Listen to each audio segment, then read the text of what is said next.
Voici l'inimitable, l'incomparable et l'intraitable Doc Mayou avec José Arsenault. José Arsenault.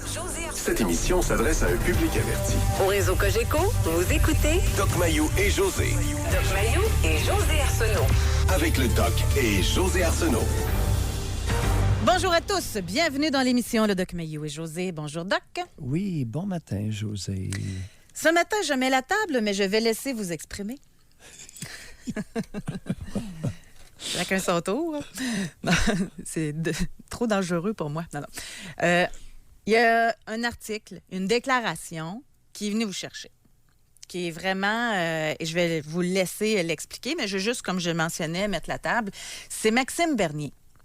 Quand il a parlé de Greta Thunberg, qui est une militante environnementaliste de 16 ans.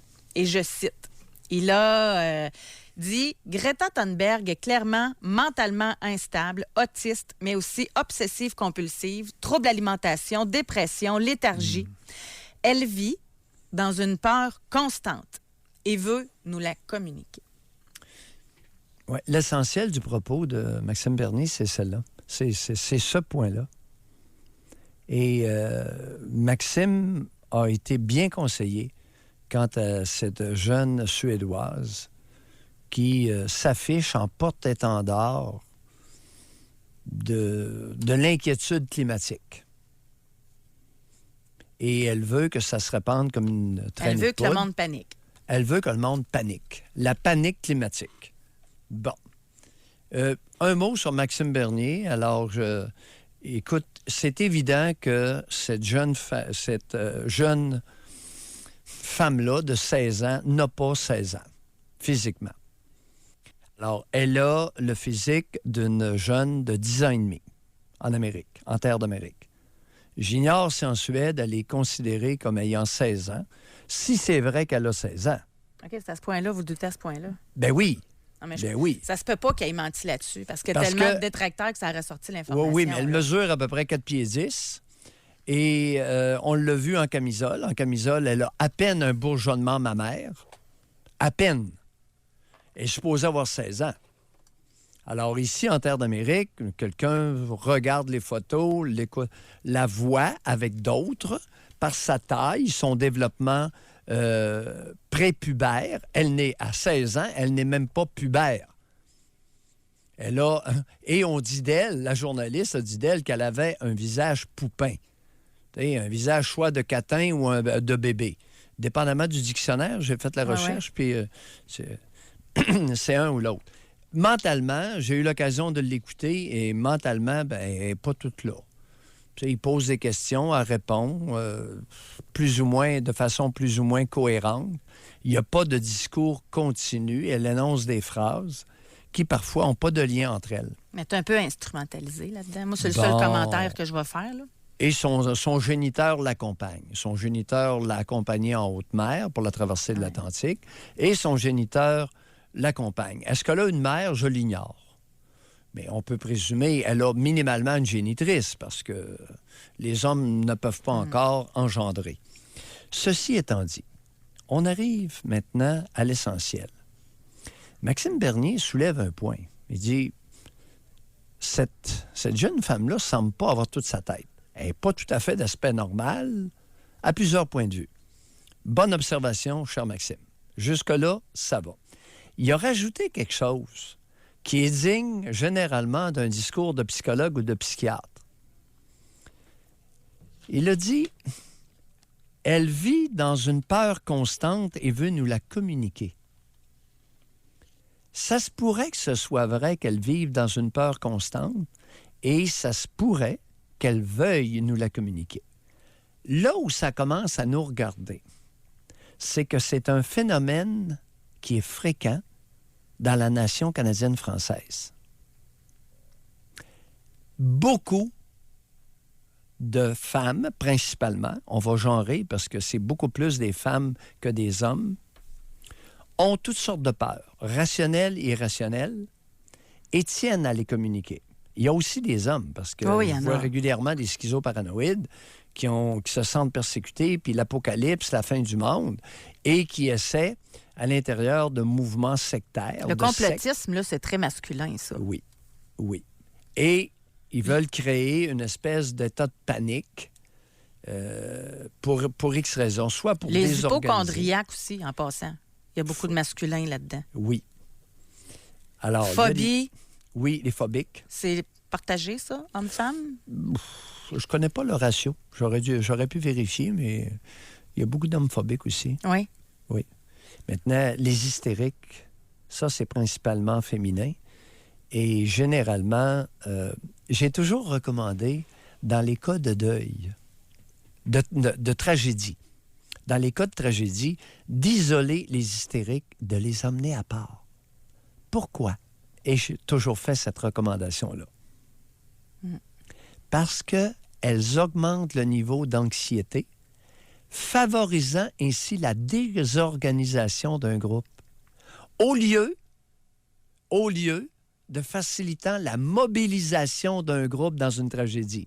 Première chose à faire dans une tragédie, vous regardez les hystériques, celles qui dramatisent, exagèrent, perdent contrôle, vous les amenez à l'écart, vous les enveloppez dans une grosse couverture, un bon chocolat chaud, mais amenez-les à l'écart. Ça se répand, hein? Ça s'attrape, Oui. là.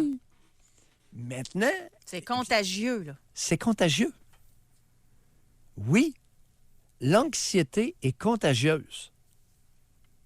Surtout auprès des personnes influençables et des enfants. Et c'est là que Maxime Bernier marque un point important. L'anxiété est contagieuse et démobilisatrice au lieu de l'inverse. Et c'est ce qu'il exprime. Mais ça, c'est le jeu. Tu sais, c'est leur game, là, de créer la peur. Le lobby, là, c'est ça qu'ils veulent. Là. Puis là, ils ont l'image parfaite pour pouvoir le faire. Là. Puis les gens, ils la regardent, ils la suivent. C'est comme s'ils étaient fascinés. Là. Ouais.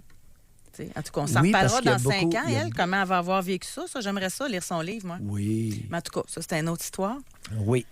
Mais ce qui nous concerne, là, c'est tous ceux qui sont en position de pouvoir, d'autorité et qui se permettent de paniquer alors qu'ils sont dans des postes de responsabilité. Moi, Puis les je anxieux. me rappelle d'une histoire qui m'avait été racontée. Moi, je vais le dire, ma belle-sœur, elle a peur un peu dans l'avion. OK? Oui. Pour elle, là, chaque fois, là, c'est un combat. OK? Même des fois que ça ne peut pas le prendre, l'avion, elle ne le prend pas. Mais maintenant, elle est dans l'avion, elle est dans un vol. Et là, il y a une madame qui est pas loin. Puis tu sais, des fois, tu pognes des bouches, des couches d'air, là, en tout cas. Puis là, foum, là, tu ressens, Des là, poches d'air. des poches d'air, c'est ça. Et là, il y a une madame qui se met à crier « Je vais mourir! Je vais mourir! » Hey, la panique s'installe dans l'avion. Mais c'est elle qui a crié pour rien, là. Hey, l'anxiété de ma belle-sœur a augmenté, là, je peux te dire. C'est ça. Oui, c'est très Mais, tu sais, contagieux. c'est un exemple banal, là. Oui. Mais c'est ça. Oui. Mais ça se peut-tu quelqu'un... Tu sais, on va essayer de le décortiquer quand même là, aujourd'hui, mais ça se peut-tu quelqu'un d'équilibré, admettons, là? Tu sais, qui n'est pas anxieux, qui est... Tu sais, bon, comment on dit ça? Bon gens, bon temps, là, c'est ça l'expression, là. Mais que, juste parce que il côtoie quelqu'un très anxieux, que ça puisse l'atteindre. Ou, pour certains, ça va couler comme sur le dos d'un canard. Tout est possible. Tout ça existe, et plus. Alors, il y a des personnes qui ont des forces intérieures qui les immunisent contre les phénomènes de contagion. Il y a des personnes qui ont des forces intérieures telles que des tragédies ne les rendront pas irrationnelles. Des tragédies ne leur feront pas perdre leur raison, leur capacité de réfléchir, de trouver des moyens, de réagir. C'est pour ça qu'on en parle, parce que l'anxiété est contagieuse et facilitant les pertes de contrôle ou l'incapacité à utiliser sa raison, toute son intelligence, sa débrouillardise. C'est pour ça qu'on en parle. Et il y a beaucoup de mères. Quel est le pourcentage de mères au Québec qui vont utiliser l'anxiété pour énerver leurs enfants afin de les empêcher de réfléchir, pour les paralyser? T'as pas idée, Consciemment, Josée? là. Consciemment. Oui. Oui, elles vont créer des scénarios, puis là... Tu vois l'anxiété des enfants grimpe à vue d'œil. On va aller à la pause et là, on vous pose la question. Avez-vous été contaminé par l'anxiété d'un proche? Ça peut être plein de choses, là. Un proche hypocondriaque qui était toujours sûr d'avoir le cancer à chaque fois qu'il chumait, là. Ça peut être la peur de manquer d'argent tout le temps, là. Ça peut être une mère dépressive. On veut savoir ce que vous avez vécu. Avez-vous été contaminé? Puis rajoutons une mère hystérique, une mère qui exagère, qui dramatise, les gaguettes en l'air, toujours en train de crier, puis de se lamenter, puis de dramatiser, puis de faire les hystériques. Oui, oui. Mais gars, on parlait de contagion, là. Juste avant d'aller à la pause, femme 44. Oui. J'ai pas peur de l'avion. Mais j'ai déjà été assise lors d'un vol à côté d'une dame qui avait une peur bleue de l'avion. J'ai jamais eu aussi peur lors d'un décollage. Elle me transmettait sa peur, c'est incroyable. Bon. C'est un exemple. Oui. On va à la pause. Et oui. Il est important de bien se connaître sur une dimension. Sa propension à être influençable. Il y a de quoi réfléchir aujourd'hui. Oh! On va à la pause. C'est intéressant. Et je pense qu'il y a plein de gens qui sont en train de faire des prises de conscience. On veut savoir si vous avez été contaminé par l'anxiété d'un proche. Et là, on a par texto 25226 quelqu'un qui dit « Ma belle-mère qui crie, qui fait peur à ma fille de 16 mois. Quand on veut pas qu'elle touche à quelque chose, elle lui fait peur jusqu'en dedans, jusqu'à temps qu'elle lâche. À chaque fois, je me demande pourquoi elle fait ça. Elle pourrait juste se lever, la distraire. Mon chum est une personne très anxieuse de nature. Maintenant, je comprends pourquoi. » Bien dit. Exactement. Exactement.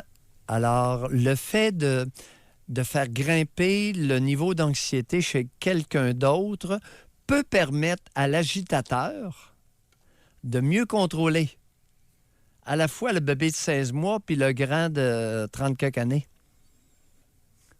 C'est une façon de garder le contrôle, de s'assujettir quelqu'un. Tu l'empêches d'utiliser sa tête. Ça revient à ça. En faisant grimper son anxiété, tu l'empêches d'utiliser ses facultés. On va aller au téléphone. On va parler avec Claude. Bonjour. Salut, ça va bien? On vous écoute, Claude. Oui, quand vous avez dit contaminé, c'est tellement le plus beau mot en rapport avec les gens qui nous empoisonnent la vie. Moi, je suis pas gênée de le dire, c'est ma sœur. Ma sœur, elle m'a empoisonné la vie pendant des années avec son anxiété et je m'en suis débarrassée. Puis aujourd'hui, j'ai un éléphant de moins sur ses épaules. Quelle différence d'âge avec vous, votre sœur? 4 ans. Oui. 4 ans de plus vieille, j'imagine? 4 ans de plus jeune. Ah oui? Tu sais, quelqu'un qui a peur d'avoir peur d'un coup qui aurait peur, là? Oui, oui. Sur C'est une tout, peureuse. Oui, tu sais, puis ça se sent que tu sois, tantôt, José disait quelqu'un de fort, tu sais. Même à ça, tu le sens, ça vibre, quelqu'un qui a toujours peur, va pas là, ben si on irait là, l'avion, Non, la bouffe, je mangerais pas ça. Claude, qu'est-ce qui marche pas dans votre histoire? Ça marche pas, là. Il y a un problème que vous n'avez pas identifié. Votre sœur a 4 ans de moins que vous. Ouais. Donc, quand vous avez 10 ans, elle n'en a que 6. Oui. Hein? Oui.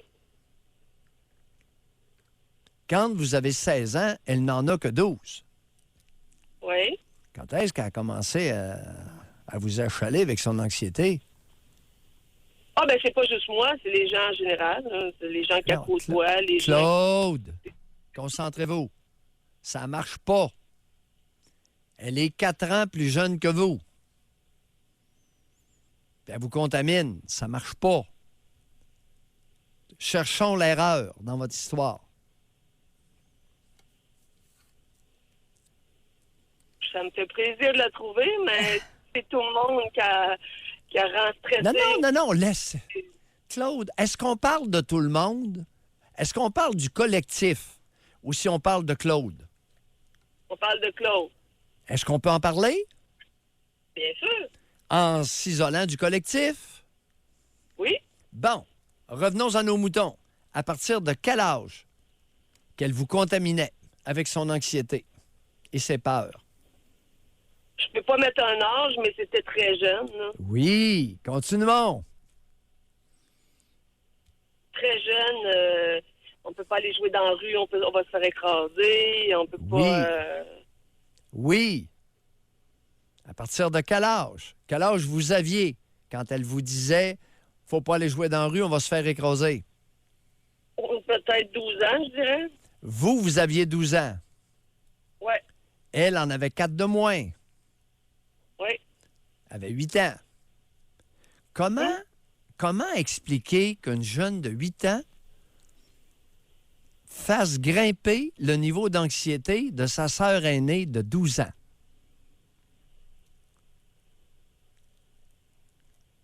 Ben, comment je dirais, ça se sent, ça. Ça se... Claude. Si quelqu'un est toujours stressé, toujours angoissé, Claude. de l'insomnie, Oui. un enfant qui se réveille toujours puis qui est cerné jusqu'en dessous des oreilles parce qu'il est trop stressé puis qui dort pas, qui fait de l'insomnie, Ben tout oui. jeune. Oui. À un moment donné, ça Claude. vient jouer un peu. Quel lien aviez-vous avec cet enfant-là, avec votre sœur? Un lien, ben c'est ma soeur. Non. C'est votre fille. Où était la génitrice quand vous aviez 12 ans? Quand vous aviez 10 ans? Quand vous À la aviez 8 maison. ans? Elle était à la maison? Qui s'occupait de votre sœur? C'est elle qui s'occupait de ma soeur, c'est pas moi. Non. Non, Claude, vous allez nous faire croire ça ce matin? Ben c'est pas moi qui l'ai élevé, là. C'est pas moi, Oui. certain. Et que disait votre mère quand votre sœur dramatisait? Avait peur de tout? Ah, arrête donc, là. C'est pas grave, là. Oui. C'est jamais grave. Oui. Mais comment se fait-il que ça vous atteignait alors? Parce que c'était constant, c'est surtout ça.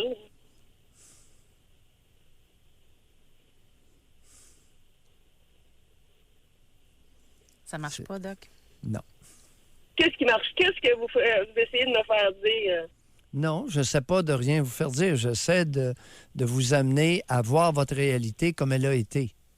Est-ce que c'est vraiment ce Pensez que que vous... c'est moi qui s'en occupais parce que ma mère était pas, elle faisait pas sa job? Ben, c'est évident. La raison pour laquelle c'était votre enfant. Alors, il y a eu un changement de rôle. C'est vous qui étiez la mère de votre sœur. Et c'est pour ça que son anxiété vous touchait tant. Pourquoi son anxiété vous touchait tant? Parce qu'à 12 ans, vous n'étiez pas capable de la rassurer. Vous étiez dans le rôle de mère sans être capable d'être mère à 10 ans et 12 ans. Ah bon? On va se quitter là-dessus. Bye, Claude. Bonne réflexion. Bye! Oui. Ça doit pas être facile de faire ces liens-là, là, quand c'est toi qui l'as vécu.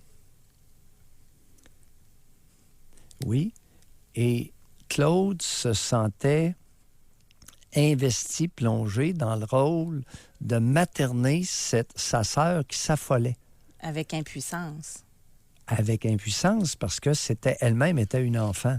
Mais la mère de sa sœur, leur mère, n'arrivait pas à rassurer la plus jeune. Si la mère avait rassuré la plus jeune, Claude n'aurait pas ressenti toute cette anxiété-là. Exactement, ce serait consacré à son enfance à elle. Au lieu de se consacrer, Claude a perdu son enfance. Puis ça doit être une drôle de relation à l'heure actuelle, là. Claude a perdu son enfance dans l'impuissance maternelle d'un rôle qui n'était pas le sien, parce que la mère était incompétente à rassurer l'enfant, à rassurer sa sœur cadette. Ben, en fait, elle se forçait pas. Elle disait, il n'y a rien là, il n'y a rien là. Ça, on l'a entendu, là. Puis ça rassurait pas. Ça n'avait aucun impact parce que l'anxiété avait débuté bien avant. C'était ce qui... En anglais, ils appellent ça free floating anxiety, pervasive anxiety. Ils ont toute une série d'adjectifs qu'on n'a pas. Alors, c'est une anxiété envahissante, une anxiété présente, dérangeante. À partir de quand on le sait si c'est inné ou acquis? Bon, il y a des tempéraments, il y a des individus, hommes et femmes, garçons et filles, qui naissent avec des tempéraments anxieux. Lorsque c'est le cas, rôle du parent de les aider à faire la part des choses. D'accord? La mère de Claude a été nulle à rassurer sa sœur qui probablement avait un tempérament anxieux. Mais Claude aussi, tu comprends? Mais qui rassurait Claude? Qui devenait anxieuse, qui devenait contaminée par sa sœur cadette. Tu vois? Oui. Mais la mère, elle, a flotté au-dessus de ça. Là, probablement qu'elle avait un petit quelque chose de particulier qui faisait en sorte qu'elle s'en maudissait comme dans l'an 40. On va aller à la pause là-dessus, Doc. Les textos rentrent, là, c'est incroyable, en passant. Là. Oui. Et il y a beaucoup, beaucoup, beaucoup de mères qui ont contaminé les enfants. Mais oui. Mais oui. Mais oui. Mais vous-même, là, parce qu'on en a eu, hein, on en a eu par texto et même sur Facebook. Là. On a quelqu'un qui a même dit que, elle dit, je te dirais que mon conjoint subit mon anxiété. Je me contrôle beaucoup mieux maintenant, mais il y a encore du travail à faire. Fait qu'il y en a qui se rendent compte qu'elle contamine les autres. Oui, oui. Si c'est le cas, vous êtes les bienvenus aussi, là. Oui. Et si vous avez été contaminé et que vous en rendez compte aujourd'hui, là, réservez votre circuit téléphonique 1-877-670-9330. On veut savoir si vous avez été contaminé par l'anxiété d'un proche. On va aller tout de suite au téléphone. On va parler avec Cindy qui nous appelle de l'Abitibi. Bonjour. Bonjour. Bonjour. M'entendez-vous? Oui. Très bien. Vous nous écoutez par le web, Cindy? Oui, par l'ordinateur, par un cellulaire. On est habitué de défricher en Abitibi. C'est bon. On vous écoute. Oui, moi, j'ai contaminé mes enfants. J'ai vécu beaucoup d'anxiété. Mes parents étaient anxieux. J'avais une famille dysfonctionnelle, fait qu'ils nous ont toujours fait marcher par la peur. Puis j'ai véhiculé ça dans mon... Je me suis mariée, j'ai eu 4 enfants avec le même père, j'ai vécu beaucoup de choses. L'anxiété est restée, puis maintenant, mes enfants, j'en ai 2 ados. J'en ai 2 là, qui ont de graves problèmes d'anxiété, en fait. Je me sens pas assez bien outillée, fait que je les fais consulter au privé pour les aider parce que je travaille déjà beaucoup sur moi. Là. Ça prend beaucoup de... Il faut être bien outillé pour travailler sur nous autres, je vais vous le dire. Vous avez quel âge, Cindy? Moi, j'ai 35. 35 ans. Bon, on va commencer par le début. Vous Oui. avez mentionné que vos parents anxieux vous faisaient marcher par la peur. Alors, donnez-nous des exemples. OK. Tout le temps peur de manquer d'argent. Mes frères plus. Moi, j'étais plus jeune, mais mes frères, il fallait qu'ils travaillent parce que là, ils vont manquer d'argent. On marchait, la nourriture, elle disait pas qu'elle avait peur. Maman, elle disait pas qu'elle avait peur d'en manquer. Mais elle barrait les armoires. Ça, il faut que ça soit, mettons, pour telle journée. Fait qu'on était tout le temps que si on mange ça, c'est sûr qu'on en manque. Fait qu'on marchait. Je dis une peur, mais c'était une... Oui, attendez un peu. Vous étiez combien d'enfants? Oui. 3. Puis un demi-frère qui est arrivé quand j'avais 13 ans. Bon. Il y avait 3 enfants dans la piaule et la bonne femme barre les armoires. Elle barrait ça avec quoi? Au début, elle les a barrés avec des petits cadenas, puis elle m'emmenait à l'enlever, mais elle nous a tellement instauré de peur que c'était « vous touchez pas à ça ». Ça, c'est pour la semaine, ça, c'est pour... elle a déjà parti en voyage, puis elle nous a laissé les 3 ensemble, mettons, là. Puis je l'appelais aux 2 jours en disant « Hey, mon frère, il mange ça, puis il n'y en aura plus, là. Puis il va sauter dans ma bouffe, puis... fait que c'était une peur constante, là. Elle parlait à mon frère, contrôle-toi, mais tu sais. Attendez un peu, là. Elle était partie en voyage où, la bonne femme? C'était un petit voyage qu'elle avait fait avec mon père, je ne me rappelle plus trop où, là. Petit voyage de combien? Petit voyage qu'elle a fait. Combien de jours? 3 jours. Bon. Vous aviez quel âge à ce temps-là? De ma souvenance, parce que j'ai misère avec ça, mais d'après moi, j'avais probablement 12, 13. On a tous un an de différence. Fait que moi, avoir 12, mon frère 13, l'autre 14. Oui, 12, 13, 14. Et c'est intéressant, Cindy. Drôle de pistolet, vos géniteurs. ils ont de l'argent, ils ont assez d'argent pour partir 3 jours en voyage à 2, mais pas assez d'argent pour avoir assez de nourriture pour les 3 enfants. Est-ce que j'ai bien compris? Bien, vous avez très bien compris, en fait. Puis moi, je viens de le comprendre avec vos émissions. Parce que c'est ça fait pas longtemps que je les suis, là, mais j'ai compris avec vos émissions que mes parents, en fait, là, sont en constante privation pour être capables de boire, parce que c'est 2 alcooliques. Fait que ils nous ont fait travailler pour être capables de rester dans leur luxe. Tu sais, nous autres, on se payait nos affaires, on pourvoyait à nos petits besoins, mais pour que les autres, ils continuent à boire. Mais tu sais, on avait tout le temps l'impression de manquer d'argent, mais je vous le dis, là, je charriais ça à derrière de truck, là, les caisses de bière, puis c'est au prix que ça vaut. Fait que vous comprenez, puis c'est encore comme ça aujourd'hui. Puis la bonne femme buvait, puis elle mettait des cadenas sur les armoires. C'est criminel, ça? Ben, on mangeait bien, par exemple. On mangeait très, très bien. Par exemple, j'ai jamais manqué de nourriture. Là. Ma mère faisait des gros repas et tout ça. Mais je vous le dis, et c'était quasiment... Je pense que c'était plus un principe de nous instaurer cette peur-là que la réelle peur de manquer quelque chose. Je sais pas si vous comprenez. Oui. C'est du contrôle. Oui. Oui, c'est du contrôle, c'est ça. Puis... Mais attendez là. Attendez pour que nos auditeurs comprennent bien. Il y avait combien d'armoires barrées avec des petits cadenas, comme vous avez dit? Il n'y en avait rien qu'une. Puis ça n'a pas duré longtemps. Je vous dis, là, ça n'a même pas duré un mois ou 2. Après ça, c'était débarré. C'était une grosse armoire. On était capable de rentrer dedans. Mais on avait assez peur que, tu sais, on lui demandait est-ce qu'on peut-tu le manger, ça? Ou si on le mangeait, puis que, admettons qu'elle avait fait l'épicerie, ben c'est ça, vous l'avez mangé, mais j'ai même pas eu le temps d'y goûter, fait que là, à un moment donné, c'est comme, OK, bon. Alors, la peur, la culpabilisation. Oui. Et nos 2 gorlots sont alcooliques. Oui. Ils veulent pas manquer de... Ils buvaient de la bière? Oui. Les 2 étaient à la bière? Mon père était... Oui, les 2, c'est à la bière, oui. Ils n'ont jamais pris de drogue. Ma mère, elle en a pris plus jeune. Non, les 2, non, c'est assez, là. Les 2 à la bière, là. Oui, c'est en masse. Oui, en masse. Mais permettez-vous une petite parenthèse. C'est quoi votre rapport avec la nourriture aujourd'hui? Oh, mon Dieu, que c'est le free for all. Excusez l'expression dans la radio, là. J'ai un surplus de poids. Je me fais consulter pour ça, pour être capable de décrocher sur le contrôle, parce que moi, j'ai une personne... Ben, tu sais, ça a développé ça.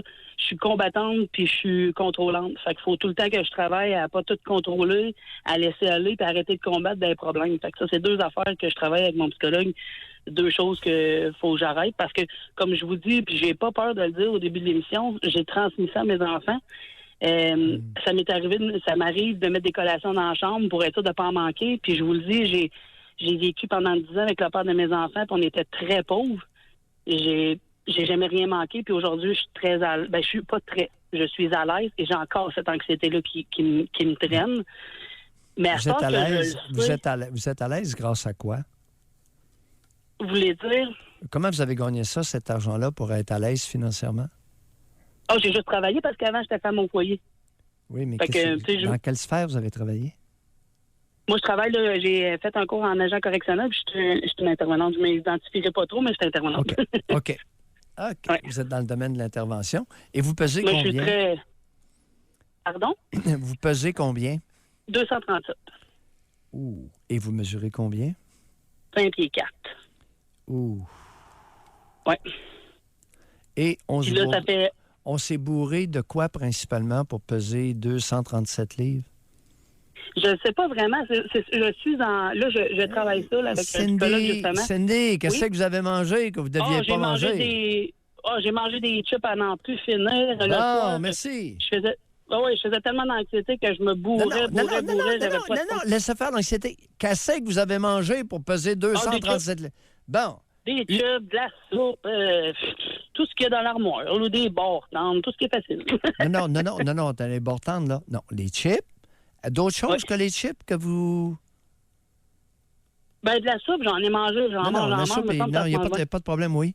À part les chips... Oui, ça dépend quelle soupe, Doc. Là. Puis comme les bords tendres, il y a du sucre là-dedans. Là, un peu, là. Puis ma soupe n'est pas santé, là, c'est une soupe repas. Là. J'en m'en fais une. Oui, disons que les chips, là, ça rentre au pas. Ça part les chips?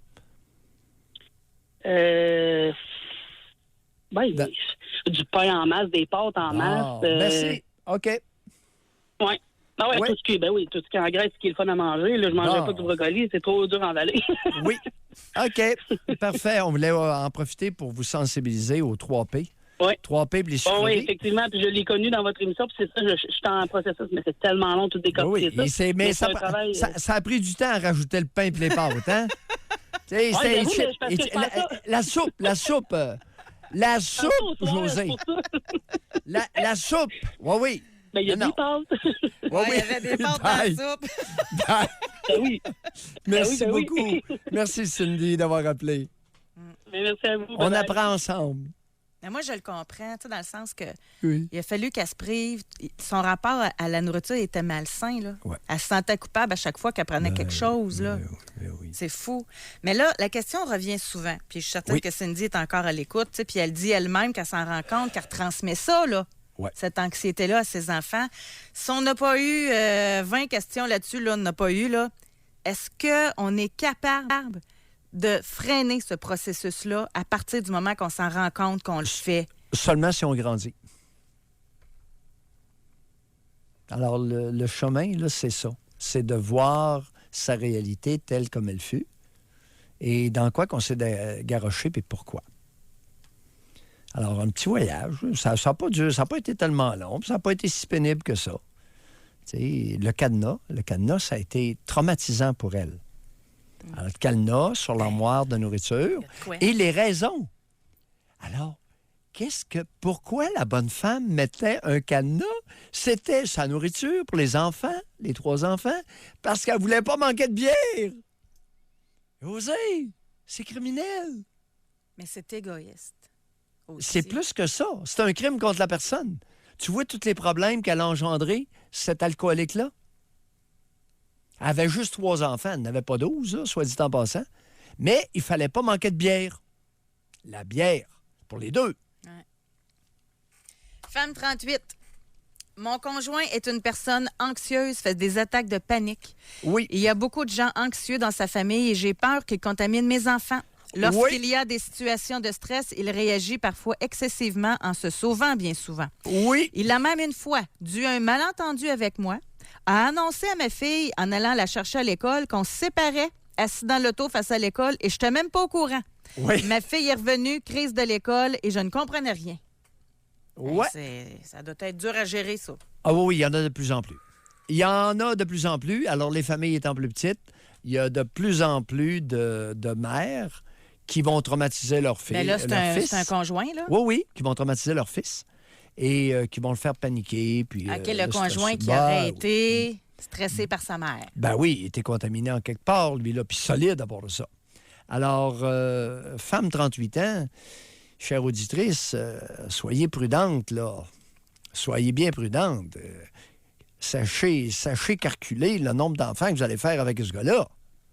Un petit conseil d'amis que je vous donne en passant. Autant que possible, là, faisons pas trop. Et il contamine mes enfants. Fait qu'il y en a déjà plus qu'un, là. Oui. Essayez de... Oui, parce que ça va être l'ouvrage tantôt, là. Homme 33 ans. Oui. Gatineau. Ma mère, une hystérique, qui crie toujours, qui a peur de tout. Moi, aujourd'hui, je suis pas trop patient, agressif et perd souvent le contrôle. Sauf que ma mère, maintenant, je l'envoie promener. Toujours, j'ai tellement de haine envers elle, même si elle m'a gâté beaucoup. Bon. Trouvez l'erreur, chers auditeurs. Cherchez l'erreur. J'ai beaucoup de haine, mais elle m'a beaucoup gâté. Chers auditeurs... Appelez-nous donc, là! Appelez-nous parce que vous mentez à vous-même effrontément. Mensonge à soi. Vous n'avez même pas besoin qu'on vous compte des menteries, vous.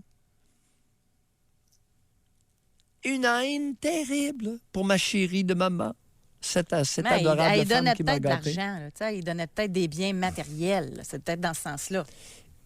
J'essaie de le comprendre, Doc. Là. Oui, mais il y a une forte haine pour maman. Cher auditeur, vous l'aimez comme ça se peut pas, à vous rouler par terre. Vous ne l'haïssez pas, vous l'aimez. C'est là qu'est le mensonge, José. Il l'haït pas, il l'aime, il l'adore. Il la voit dans sa soupe. Je te le dis. Appelez-nous. Ben oui, j'aimerais vraiment ça. Tu sais, il faut quand même se rappeler une statistique qu'on n'a pas dite. On s'en est parlé entre nous, là. Mais il y a eu un sondage qui est sorti l'année passée où on apprenait qu'une adolescente sur 2 se dit anxieuse ou très anxieuse? Au quotidien, Au quotidien. pas une fois par année. Moi, j'aurais envie... Épidémique. Oui. eh boy. En tout cas, on l'essaye la plupart du temps. Les auditeurs embarquent bien là, dans nos questions Oui, spring. surprends-moi. Moi, j'aimerais le savoir si les gens sont capables d'avoir un regard exact sur eux-mêmes. Est-ce que vous vous considérez comme un parent qui crée de l'anxiété chez vos enfants? Est-ce que vous pensez que vous contaminez votre enfant? On veut le genre, l'âge. Oui ou non? OK. Moi, je pense que déjà, je vois des gens qui en font là, de l'introspection. Oh oui, mais on n'a pas le choix. D'être capable d'écrire femme 32, oui, là. C'est un pas, là. Moi, je pense, vers le fait de grandir, comme vous disiez tantôt. Et pourquoi est-ce tant un problème qu'une adolescente sur 2 soit anxieuse au quotidien? C'est que l'anxiété, chers auditeurs, paralyse, fige, empêche de s'épanouir, empêche de se concentrer. Oh! José! TDAH! Trouble déficitaire de l'attention. Il peut y avoir un lien. Mère Ben, anxieuse, enfant qui a un TDAH. Ben voyons! Dès que notre niveau d'anxiété monte un peu, on perd un gros pourcentage de concentration. Si l'anxiété monte pour la peine, on n'a plus de concentration. Puis le Vivance, ça améliore pas ça. Le Ritalin, le Concerta, le Bifantin, l'Adéral, ça n'améliore pas ça.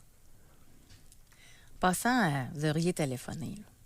Tu sais, on a femme 40 ans, oui. Femme 57, oui. 39 hommes, non. Mais ma conjointe de 43, oui, oui, oui. Femme 37, oui. Femme 37, je contamine mes 2 filles respectivement de 7 et 3 ans. Femme 49, oui. Femme 38, oui. Homme 34, oui. Homme 26, oui. Il y en a dans les 2 genres, principalement féminins. C'est bon. Bien, homme 41, oui. Puis lui, il marque signe de piastre. Fait que la peur de manquer d'argent. Il y a quelqu'un qui dit, vous avez raison, on m'a déclaré TDAH et les médicaments ne font pas. Ben oui. Écoute, je connais, à l'âge que j'ai, je connais ma profession. Hein? Je connais ma profession, puis je vois la tendance à essayer de compenser par des psychostimulants le manque de parentage adéquat. Beaucoup de mauvais parents au Québec.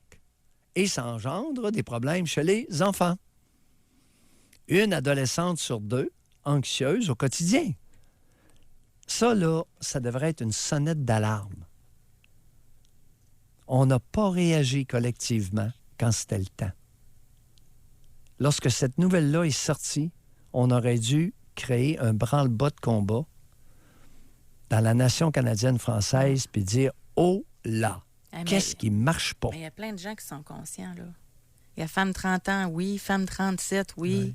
Femme 49, oui. J'ai cheminé beaucoup. Bon. Je fais de gros efforts pour fermer ma boîte. Mes garçons ont maintenant 21 et 17 ans. Bon!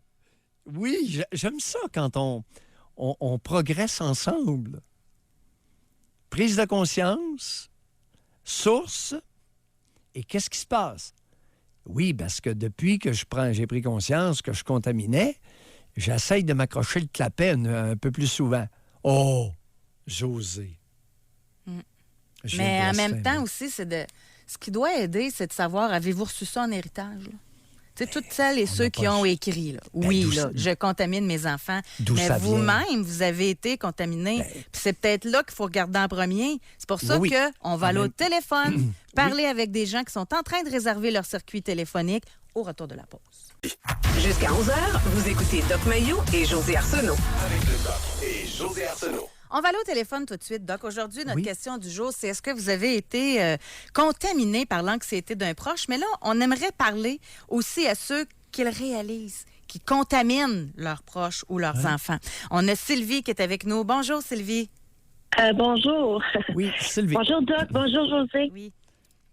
C'est ça. Moi, j'ai été contaminée quand j'étais jeune par une mère qui buvait puis qui sortait aux petites heures du matin puis qu'elle me rassurait jamais.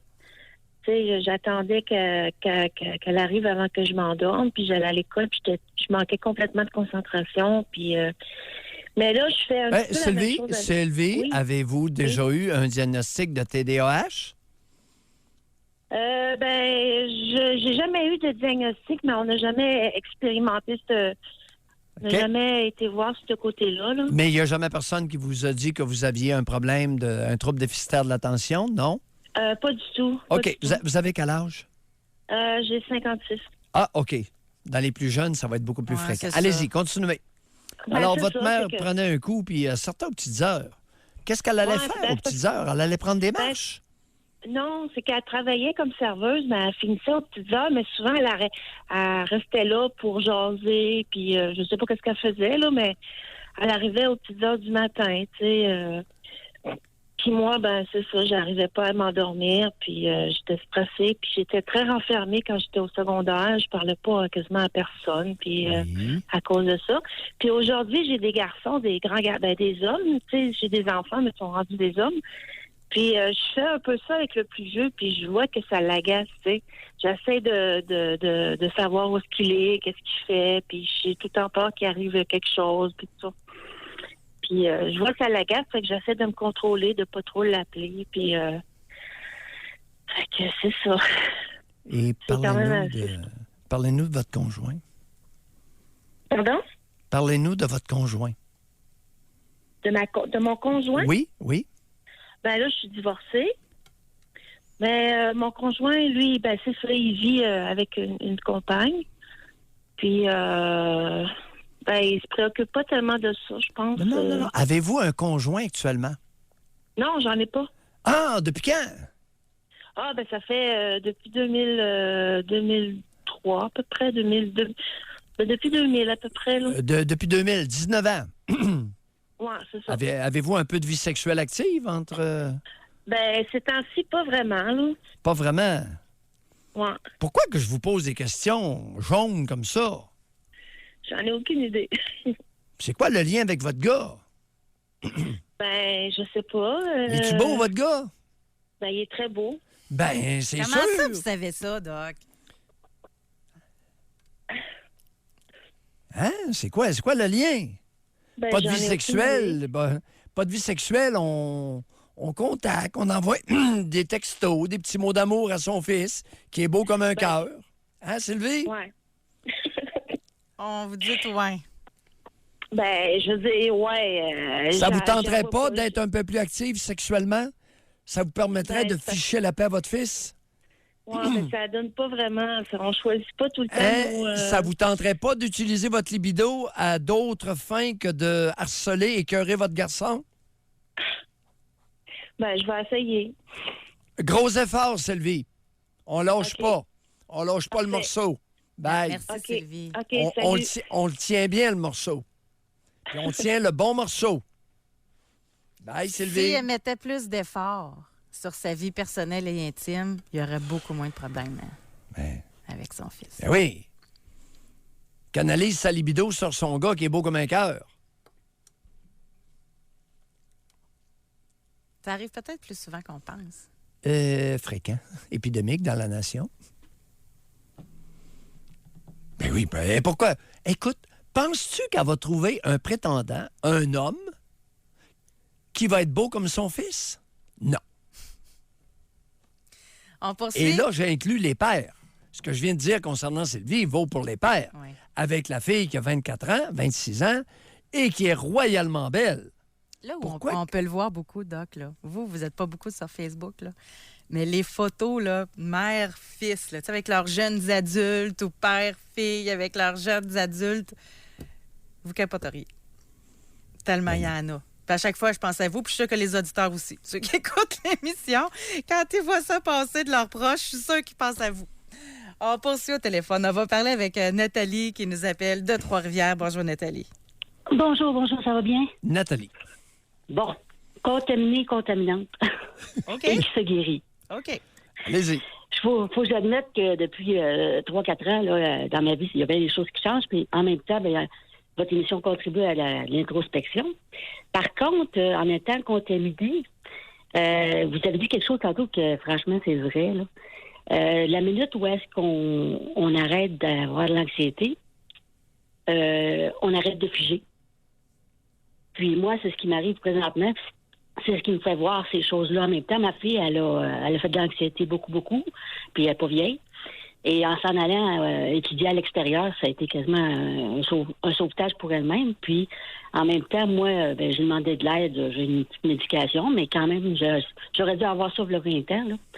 Et puis, depuis ce temps-là, écoute, chacun de notre côté, notre vie est complètement transformée.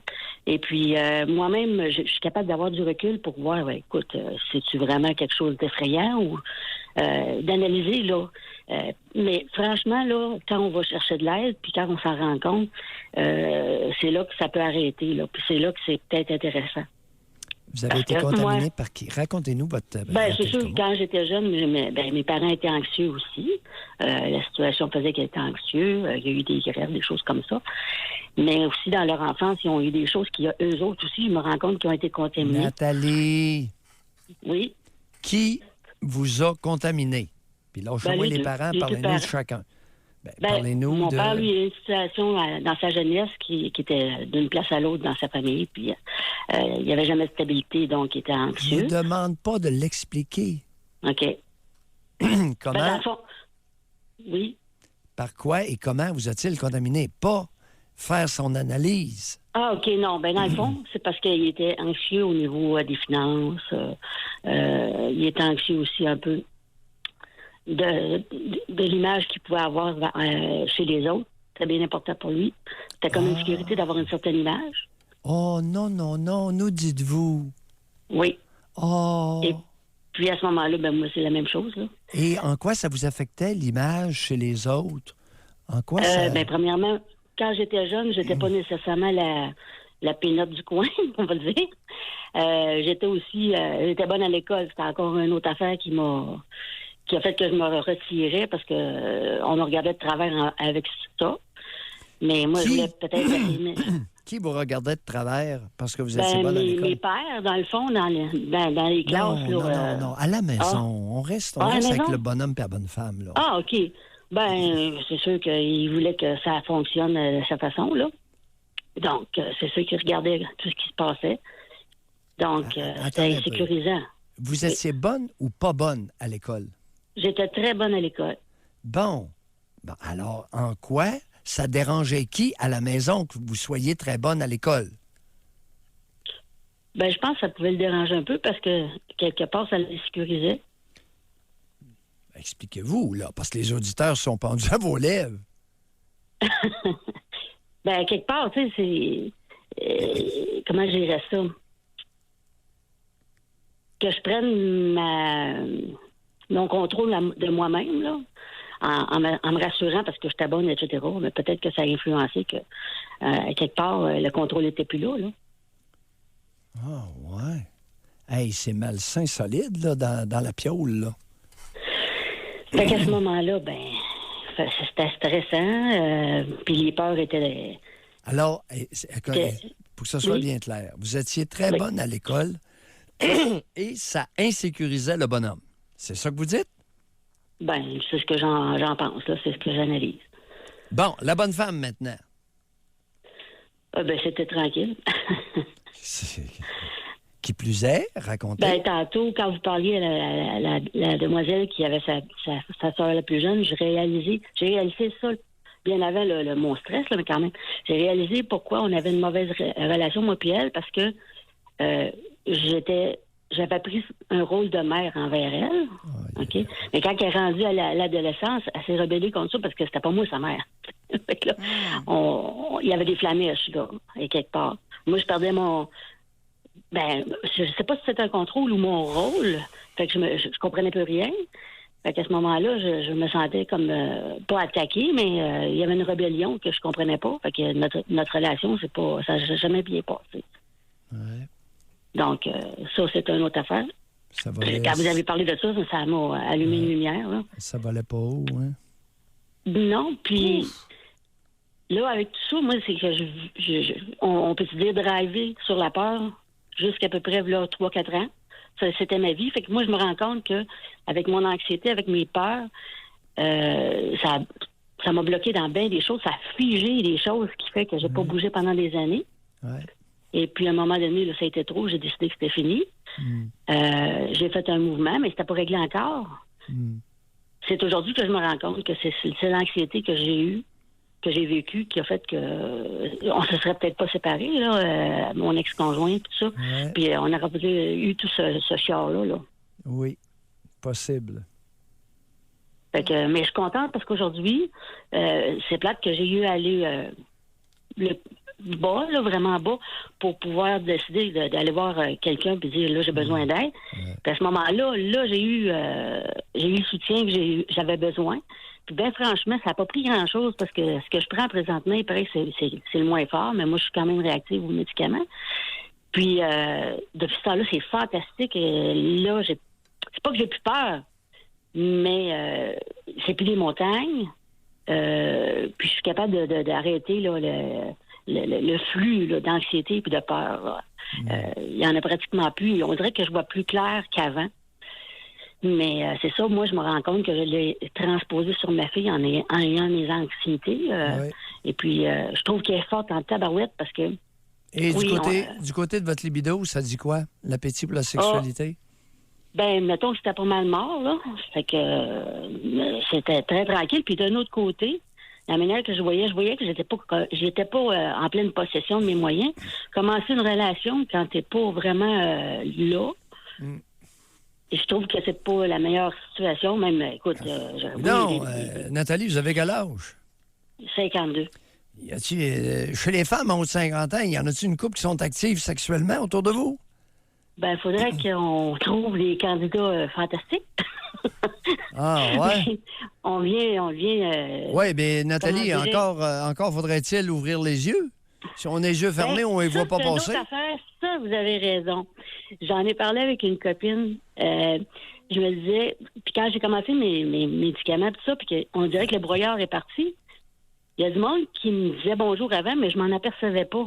Il y a du monde qui me parlait avant, je m'en apercevais pas. Là, je me réveille toute surprise qu'il y ait autant de monde qui soit intéressé à ma compagnie.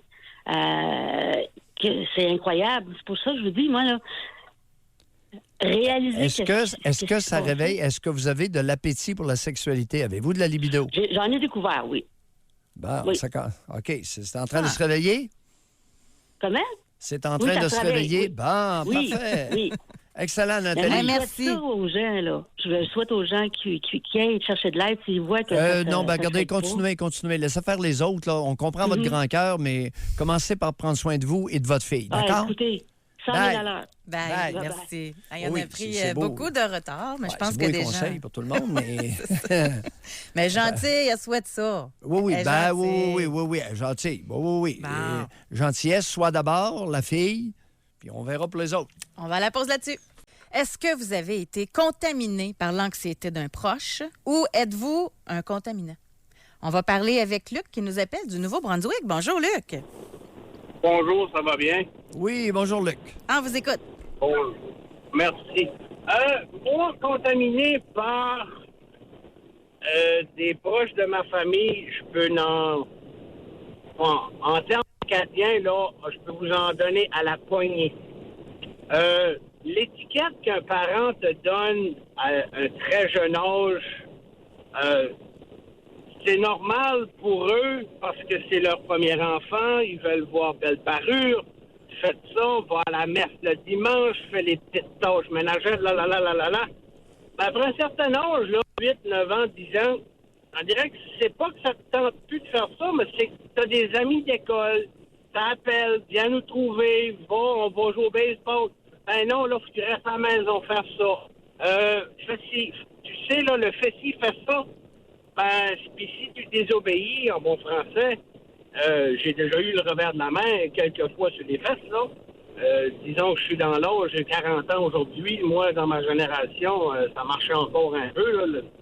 Le système était peut-être pas encore implanté comme il faut, mais juste pour dire que le stress qu'un parent peut donner pour l'étiquette qu'il désire que tu aies, c'est incroyable comment est-ce que ça peut te rabaisser, te descendre. Oui, mais Luc, vos parents voulaient vous transmettre leurs valeurs. Vous Oui, êtes mais un c'est peu pas- c'est pas ingrat en ce mangeant matin. Ben non, c'est pas en mangeant des volets que tu vas transmettre Ben oui, une valeur. c'était pour votre bien qu'il vous vargeait dessus. Vous avez pas compris? Ouais, ça n'a pas marché comme qu'il voulait, comme ça. Parce que moi, je suis le plus vieux de deux. Ma sœur est plus jeune, elle a 5 ans plus jeune. Oui. On a grandi tous les deux là-dedans. On n'a jamais rien manqué, là. Le toit, c'était 2 personnes merveilleuses, des business people. On a dû manger, tout ce que on n'a jamais rien manqué. Mais l'affection puis de la confiance, je pense que c'est quelque chose qui n'a pas été transmis d'une personne à l'autre. Peut-être que ça vient de plus loin, j'imagine. Nous, moi et ma soeur, on a été adoptés. Je mets en nous, là, mais je vais parler de moi seulement. Oui. Et on a été adoptés d'un très jeune âge. C'est normal que aussi tu te fais arracher de ta famille. Moi, j'avais 3 mois. Je l'ai seulement su à l'âge de 14, 15, à peu près. Puis, de là, ça m'a comme, OK, ils ne pouvaient pas avoir d'enfants. Tout d'un coup, ils ont des enfants.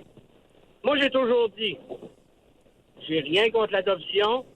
Vous aimez les enfants, adoptez, oui. Mais si qu'après quelques reprises, ça marche pas, je pense que c'est peut-être un signe parce que moi, qu'est-ce que j'ai vécu? On n'a pas assez de temps aujourd'hui, ni demain, ni cette semaine pour tout parler. Qu'est-ce que c'est que moi j'ai à parler, là?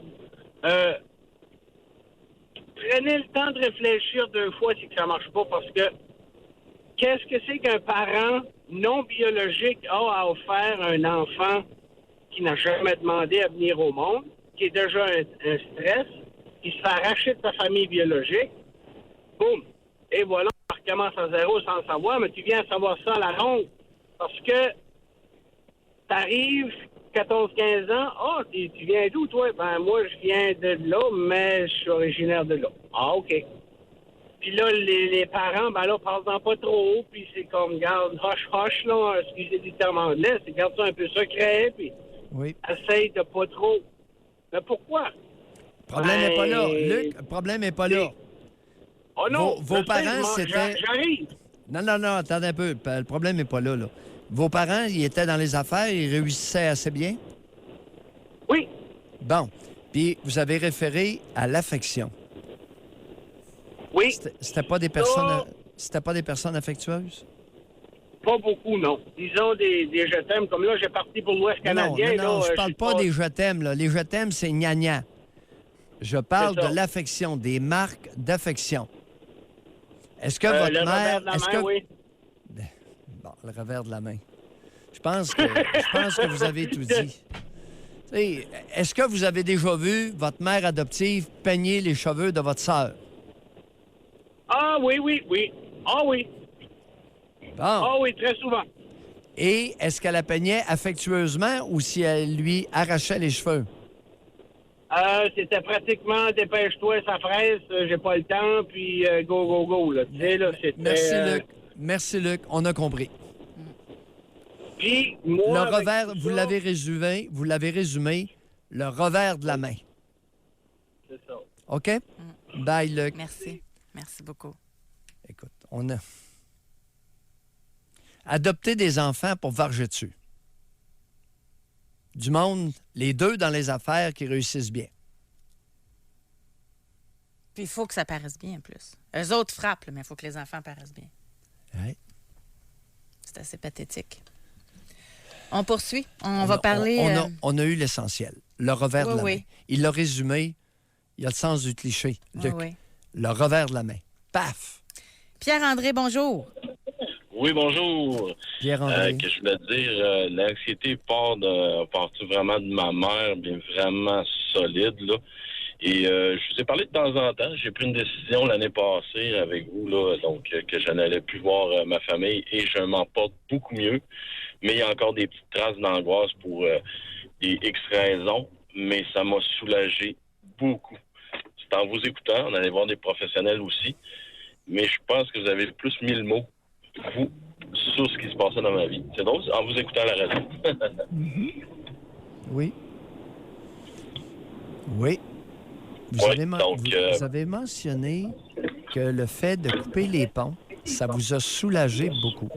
Qu'est-ce qui a été soulageant? C'est qu'à un moment donné, on a...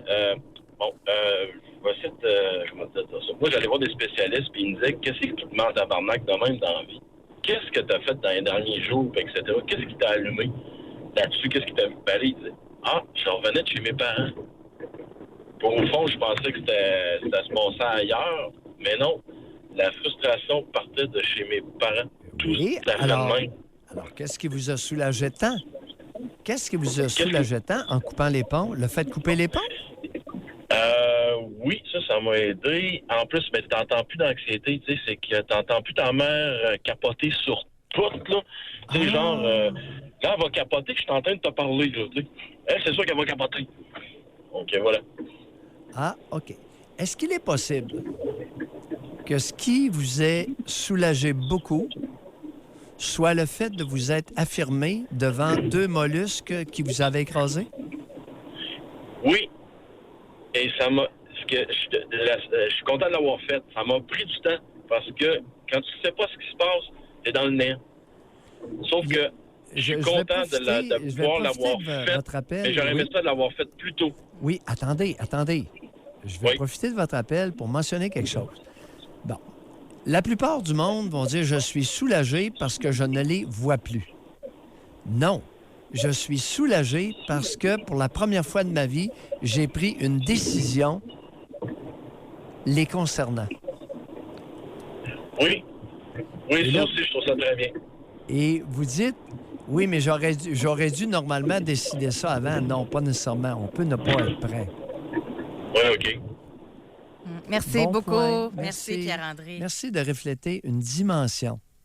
Permettre de mieux comprendre, parce que la plupart du monde disent je vais mieux, c'est parce que je les vois plus. Non, je vais mieux parce que je suis arrivé à un point où j'ai pris une décision de jeune adulte face à eux. C'est un geste d'affirmation. Et Doc, tu sais, t'as beau t'en rendre compte, mais des fois, des gens qui ne voient pas d'issue, là. Le texto que je vais lire, c'est ça qui me fait penser. Elle dit « Oui, je nourris mes enfants avec des peurs qui me font peur. Exemple, l'enlèvement d'enfants. Je suis totalement consciente quand je le fais, je n'aime pas ça, mais je sens que c'est la seule manière de faire pour prévenir le pire. » On n'est pas sorti du bois, là. Ouais. Elle sait, là. Mais elle pense que c'est quand même la meilleure façon. Bon, alors, un pourcentage important d'enlèvements d'enfants sont faits par l'autre parent, chère madame. Ils ne sont pas faits par des étrangers. Ah, ça, c'est le premier élément de la réalité. Deuxièmement, c'est fascinant, appelez-nous. D'où ça vient, cette histoire de tant craindre l'enlèvement d'enfants? Est-ce qu'il est possible que vous auriez souhaité, lorsque vous étiez jeune, être enlevé par des parents maternants? On va à la pause. Nous sommes de retour. On est déjà même en train de préparer des émissions futures avec des textos que vous nous envoyez qui nous font réfléchir beaucoup. Révélateur. Exactement. Je vais en lire un, OK? C'est suite, vous allez voir où est-ce qu'on veut aller, là, parce que dans l'émission d'aujourd'hui, on découvre beaucoup de choses. Tu sais, ce qui se cache derrière l'anxiété, d'où ça vient, qui contamine, pourquoi, tu sais, tout ça. Et on a eu, je pense que c'est Sylvie tantôt à qui on a parlé, puis vous avez fait référence au fait qu'elle lâche son fils, là, puis qu'elle aille voir ailleurs, là. Ben oui, elle canalise sa libido sur son gars. Il est très beau. Elle est en, Et là, on a eu, admiration. On a eu homme 26. Moi, ma mère me regarde avec des yeux doux et ça me met très mal à l'aise. On en a une, elle dit « J'aimerais que vous fassiez une émission là-dessus parce que la mère de son beau-fils là, a une relation très amoureuse avec le garçon en tant que tel. » Fait que je pense qu'il y a de quoi débusquer, là. Oui. C'est pas une invention de Mailloux, là, parce que on m'a... jadis, naguère, jusqu'à pas longtemps, il y a pas longtemps, on m'accusait quasiment d'inventer l'inceste psychologique. Tu sais, l'attrait sexuel du parent de sexe opposé, tu te souviens, il y a à peine 6 mois, 1 an, Mailloux, il exagère, ça n'existe pas, puis papa. Hey, mais les amis... par texto, vite, là, ça vous touche-tu, ce sujet-là? Ça m'arrive ça qu'on le fasse? Moi, j'aime ça, l'interaction avec les auditeurs. Avec grand plaisir. J'aimerais ça, OK? Juste vite de même, là. Votre genre, votre âge, là. Le regard amoureux ou la proximité trop grande de votre parent de sexe opposé vous rend-tu mal à l'aise?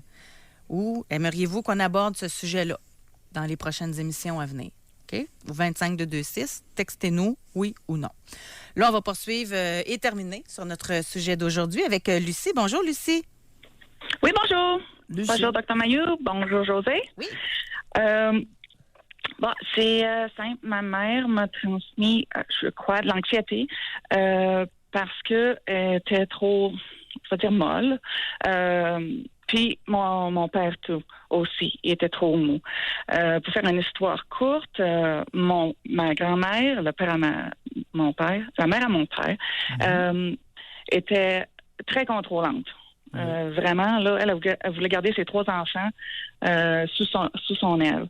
Oui. Donc, elle a offert un terrain à mon père pour qu'il se bâtisse à côté de la maison. Mon père il a dit oui. Il dit, bonne occasion, pas trop d'argent à dépenser, puis ma mère va être là. Oui. Elle a même essayé d'avoir, pendant un bout de temps, une de ses filles restée à côté, dans une roulotte mobile, mais ça n'a pas marché. Mon oncle, il a dit non, moi, je ne devrais pas avec ma belle-mère de cette façon-là. Puis ils se sont achetés une maison ailleurs, puis je pense qu'ils ont vécu pas mal plus heureux que mes parents.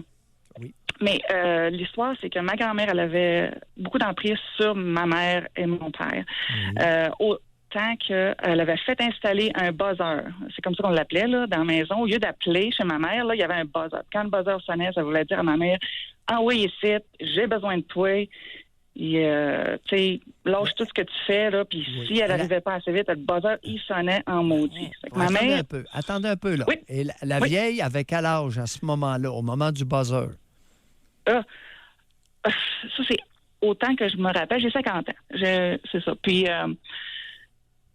j'étais jeune, je dirais au moins... Quand j'avais 7 ans, à peu près, c'est pas mal ça que je me rappelle, là, dans ce temps-là, et c'était déjà là. Oui. À un moment donné, ma mère a dit c'est assez, là. Puis Oui, elle a fait enlever le buzzer. Mais la vieille, elle venait chez nous tout le temps. Ma mère ne pouvait pas barrer la porte parce que la bonne femme, elle cognait, elle sonnait, là. Puis elle accaparait ma mère, là. Puis ma mère, ben, elle était trop molle. Ma mère, tout le monde dit « Oh, elle était tellement bonne. » Non, hein, elle était trop molle. Oui.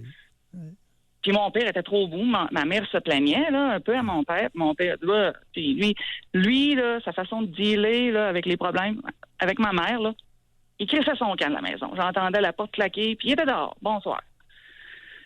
C'est que c'était ma mère qui avait à dealer tout le temps avec ça. Mon père travaillait à l'extérieur souvent. Oui. Il travaillait pour la construction. C'est que ma grand-mère, elle arrêtait pas, là. Elle lâchait pas ma mère, là. Lucie, elle était de même avec ses enfants. Là, attendez un peu, Lucie. Oui. Ça, c'est un côté de la médaille.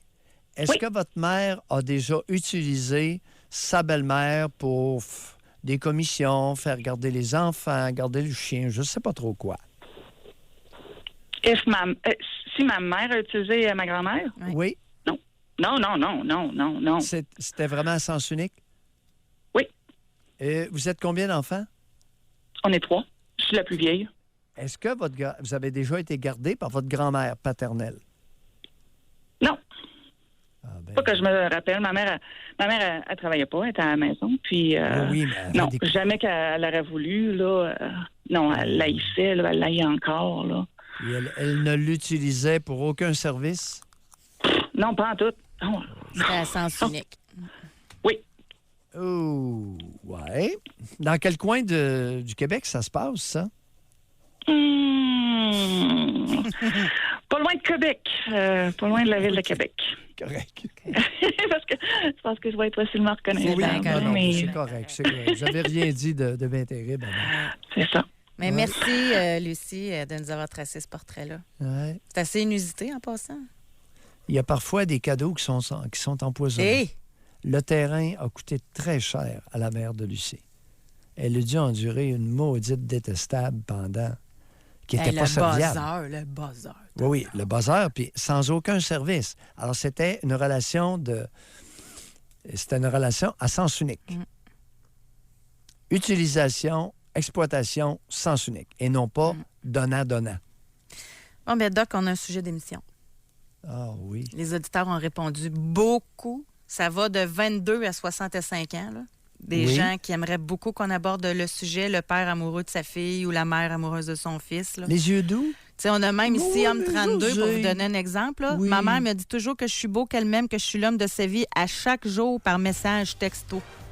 C'est un exemple. Là. Bon, José, est-ce qu'on pourrait partir de celui-là? Et on fait l'émission là-dessus demain. Oui. Soyez là, mesdames, messieurs. Benjamin, merci beaucoup. Doc Mayou, on peut se lever tard ou on a notre sujet? Bye tout le monde. À demain. Bye.